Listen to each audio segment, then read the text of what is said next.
نحمده ونصلي على رسوله الكريم أما بعد فأعوذ بالله من الشیطان الرجیم بسم اللہ الرحمن الرحیم۔ میرے عزیز محترم بھائیو، بزرگ اور دوستو، دعا ایک بہت بڑی طاقت ہے۔ دعا کیا ہے؟ یہ دعا کی تین قسمیں ہیں، قبولیت کے اعتبار سے، انعام کے اعتبار سے۔ ہم کہتے ہیں کہ ہم دعا مانگتے ہیں پھر قبول نہیں ہوتی۔ دعا ایسی چیز ہے، اللہ پاک اس سے تقدیر کو تبدیل کر دیتے ہیں۔ ان اللہ علی کل شیء قدیر، اللہ تو ہر چیز پر قادر ہے۔ جب ہم اللہ سے دعا کرتے ہیں، اللہ پاک یا وہ چیز ہمیں دے دیتے ہیں یا اس کے بدلے میں کوئی اور اس سے اچھی چیز دے دیتے ہیں۔ اور تیسرا درجہ یہ ہے کہ کل قیامت والے دن جو ہم دعائیں کرتے ہیں اس کا اجر اللہ پاک کل قیامت والے دن دیں گے۔ اور وہ جو دیں گے تو پھر انسان کہے گا، اے کاش دنیا میں میری ایک دعا بھی قبول نہ ہوتی اور ساری دعائیں اس کا بدلہ اللہ پاک آج دنیا میں، آج آخرت میں دے دیتے اور جنت میں اتنے بڑے بڑے انعام ملتے تو کتنا ہی اچھا ہوتا۔ تو اللہ سے دعائیں مانگیں۔ اللہ سے مانگنے سے اللہ خوش ہوتا ہے، اللہ سے نہ مانگے تو اللہ ناراض ہوتا ہے۔ اگر کوئی دوست ہو، کوئی والدین ہو یا کوئی رشتہ دار ہو، اگر ان سے مانگے تو وہ ناراض ہوتے ہیں، اور اللہ سے نہ مانگے تو اللہ ناراض ہوتا ہے، اور اللہ سے مانگے وہ اللہ خوش ہوتا ہے۔ اس لیے اللہ سے مانگنا چاہیے۔ ایک چھوٹا سا واقعہ عرض کر دیتا ہوں۔ سلطان صلاح الدین ایوبی رحمہ اللہ تعالی بادشاہ تھے اور بیت الفاتح، بیت المقدس تھے، اور صلیبی جنگیں لڑ رہے تھے، انگریزوں سے جنگیں لڑ رہے تھے۔ مسلمانوں کی تعداد کم تھی اور کافروں کی تعداد زیادہ تھی، اور ان کے پاس اسلحہ بھی جدید تھا۔ تو پھر کیا ہوا؟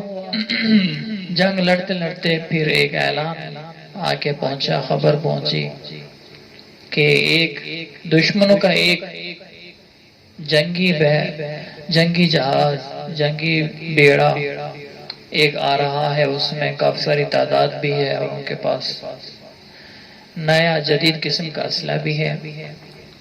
تو سلطان صلاح الدین ایوبی بہت پریشان ہو گئے کہ پہلے مسلمانوں کی تعداد بھی کم ہے اور اسلحہ بھی کم ہے، اور نیا ان کے جنگجو آ رہے ہیں، جنگی جہاز آ رہا ہے، جنگی بیڑا آ رہا ہے، تو پھر کیا بنے گا؟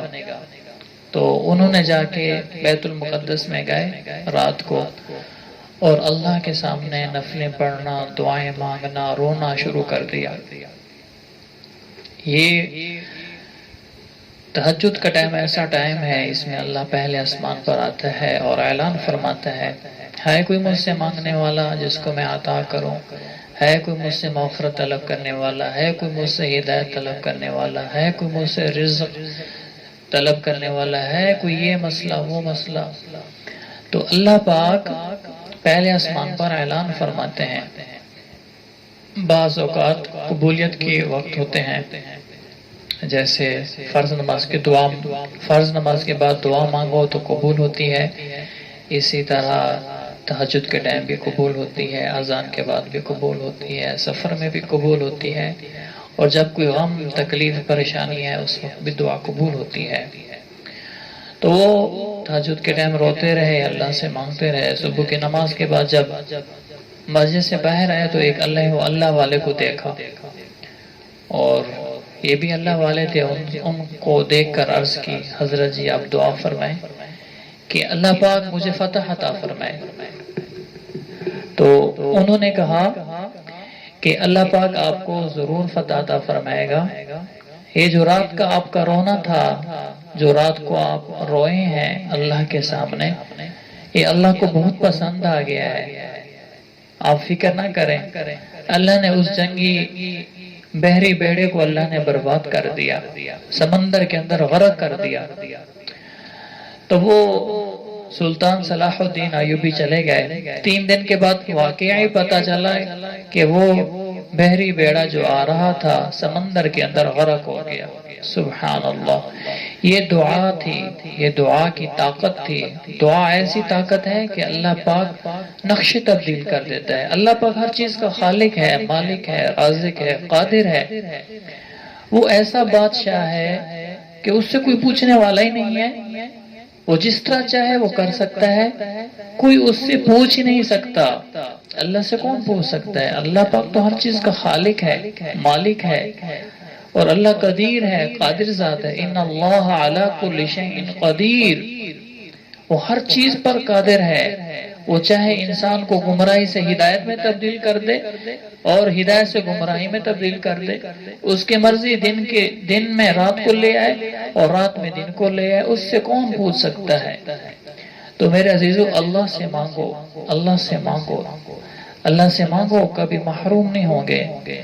اللہ کے ساتھ تعلق بنائے، اللہ کے ساتھ دوستی ہو، اللہ سے عشق ہو، اللہ سے محبت ہو۔